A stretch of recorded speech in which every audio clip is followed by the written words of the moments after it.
वाहतूक शाखा पोलीस यांच्या कर्तव्य बजावत असताना असे अडचणी निर्माण होत असतात। ट्रॅफिक पोलीस आपले कर्तव्य बजावत असताना 70 फूट भाजी मार्केट शेजारी रिक्षा चालक यांच्याकडून ट्रॅफिक पोलीस यांच्याशी उज्जत घालताना रिक्षा चालक याचे गणवेश नसताना व कुठल्याही बॅच बिल्ला नसताना नियमाचा उल्लंघन करून उलट ट्रॅफिक पोलीस अधिकारी यांना माझ्या रिक्षा पकडून माझ्यावर केस करू नका, दंड करू नका असे रिक्षा चालक ओरडून सांगत होता, तरी ट्रॅफिक पोलीस आपले कर्तव्य पार पाडले। इमानदारीचे रिक्षा चालक याच्याकडे कुठल्याही नियमांचा पालन नसताना वाहतूक पोलीस शाखा यांच्या कामामध्ये अडथळा निर्माण करण्याचे चुकीचे आहे। असे रिक्षा चालक विनाकारण नियमाचा पालन करत नाहीत, अशावर कठोर कारवाई होणे गरजेचे आहे। तरी सुद्धा वाहतूक पोलिसांकडून त्यांचे कर्तव्य व्यवस्थित पार पाडत होते। वाहतूक करणारे रिक्षा चालक, टू व्हीलर सगळ्यांना एक ट्रॅफिक पोलिसांच्या कामामध्ये अडथळा निर्माण करू नका।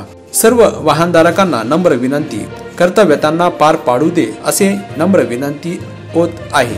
सर्वांना कायद्याचे पालन करावे। सत्यविजय न्यूज संपादक मल्लय्या स्वामी।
सत्यविजय न्यूज चॅनल संपादक मल्लय्या स्वामी या चॅनलला लाईक करा, शेअर करा, सबस्क्राइब करा।